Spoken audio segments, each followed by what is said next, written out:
anak-anak, senang sekali hari ini Lause kembali bisa ketemu dengan kalian dalam pembelajaran agama Kristen. Apakah kalian sudah siap belajar? Oke, kita siap belajar. Ayo kita berdoa supaya kita diberkati Tuhan dalam pembelajaran ini. Lipat tangan, tutup matamu, kita berdoa. Tuhan Yesus, terima kasih karena Tuhan memberi kesempatan kepada kami untuk belajar. Saat ini kami mohon supaya Tuhan menyertai pembelajaran kami. Berikan kami pintar, berikan kami sehat, berikan kami kuat, sehingga kami bisa belajar dengan baik. Kami berdoa hanya di dalam nama Tuhan Yesus. Amin. Amin. Teman-teman, hari ini kita akan masuk pelajaran yang ke-13. Nah teman-teman, sebentar lagi pelajaran kita akan habis. Kita habis di pelajaran ke-14. Nah teman-teman, kita sudah masuk ke pelajaran ke-13 dengan judul Aku dan Sesamaku. Nah teman-teman, minggu lalu kita sudah ada pelajaran lalu, kita sudah mengerti siapakah sebenarnya sesama kita. Sesama kita adalah semua orang dekat dengan kita. Semua manusia bisa disebut sebagai sesama karena kita ada ciptaan Tuhan yang serupa dan segambar dengan Tuhan. Dan kita adalah sama-sama manusia, baik orang kaya, orang miskin, baik cowok, cewek, kulit putih, kulit hitam, semuanya bisa disebut sebagai sesama karena kita sama-sama ciptaan Tuhan. Nah, hari ini kita mau belajar bagaimana kita berhubungan dengan sesama, satu dengan yang lain.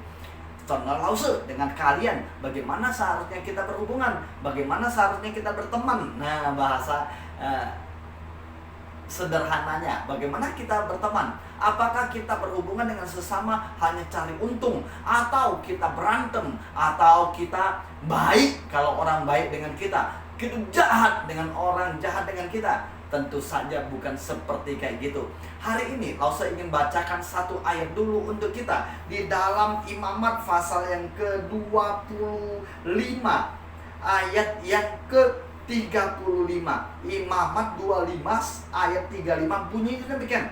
Apabila saudaramu jatuh miskin sehingga tidak sanggup bertahan di antaramu, maka engkau harus menyokong dia sebagai orang asing dan pendatang, supaya ia dapat hidup di antaramu. Ayat firman Tuhan ini mengajarkan kalau ada di antara saudaramu, sesamamu miskin, kamu yang kaya, kamu yang mampu, kamu menolong dia. Nah, Alkitab mengajarkan kepada kita bagaimana caranya kita hidup sebagai sesama manusia.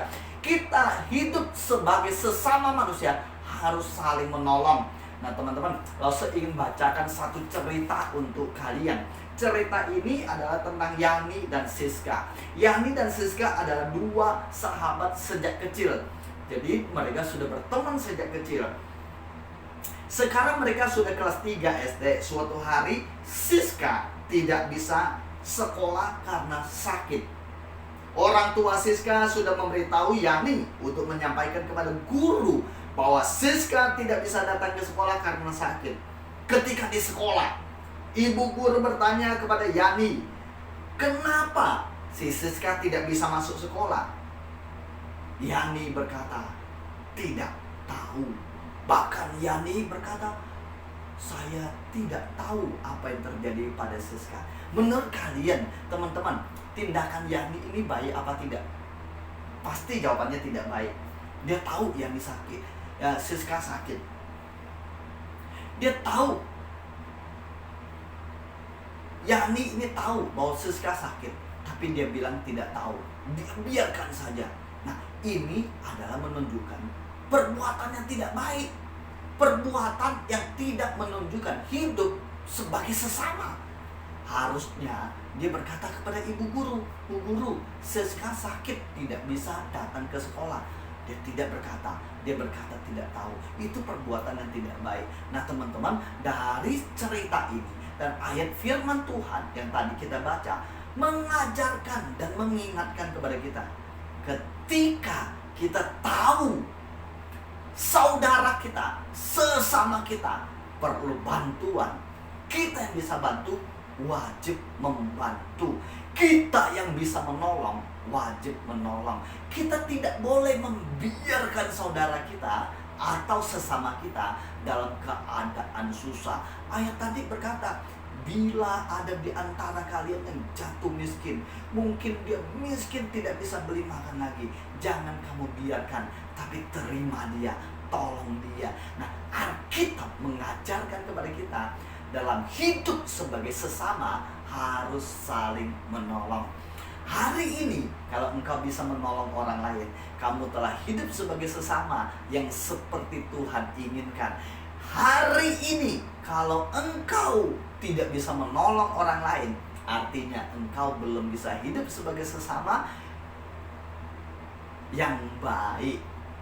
Jika nanti dalam sekolah ada temanmu tidak bisa bawa pensil, kalian harus bisa meminjamkannya yang punya. Kalau ada temanmu yang bikin marah, tidak usah marah, nasehatin dia. Teman-teman, lakukan yang baik, pasti Tuhan senang. Oke, teman-teman, Lawson mau memberikan tugas kepada kita di dalam akhir pembelajaran ini. Nah, tugasnya adalah di halaman 138. Ini ada begitu banyak sekali tulisan atau tulisan yang banyak sekali. Kalian akan mencari 9 kata. 9 kata ini ada 9 buah roh. 9 buah roh itu ada apa aja? Ada kasih, ada sukacita, ada damai sejahtera, ada kesabaran, ada kemurahan, ada kebaikan, ada kelemah lembutan, ada kesetiaan dan penguasaan diri. Ada 9 buah roh, kalian cari. Nah, kalau kalian mendapatkannya, kalian boleh warnai 9 kata atau 9 buah roh ini. 9 buah roh ini adalah 9 sifat yang harus dimiliki dalam hidup sebagai sesama. Teman-teman, dapatkan 9 itu, kalian warnai. Setelah dapatkan warnai, kalian fotokan, kirimkan ke Lause. Lause tunggu tugas dari kalian. Tidak perlu hari ini kalian kerjakan sampai selesai. Lause tunggu sampai besok juga tidak apa-apa, kalian kirimkan ke Lause. Oke teman-teman, yang penting kalian kerjakan dan kirimkan ke Lause. Kalau kalian tidak kirimkan, maka Lause tidak memberikan nilai kepada kalian. Oke? Oke, mari kita mengakhiri pembelajaran kita dengan doa. Mari kita berdoa. Terima kasih Tuhan karena Tuhan sudah memimpin pembelajaran kami. Kami berdoa supaya kehidupan kami bisa diberkati dan kami bisa hidup sebagai sesama yang baik. Kami berdoa hanya di dalam nama Tuhan Yesus. Amin. Amin. Sampai ketemu minggu depan. Dadah.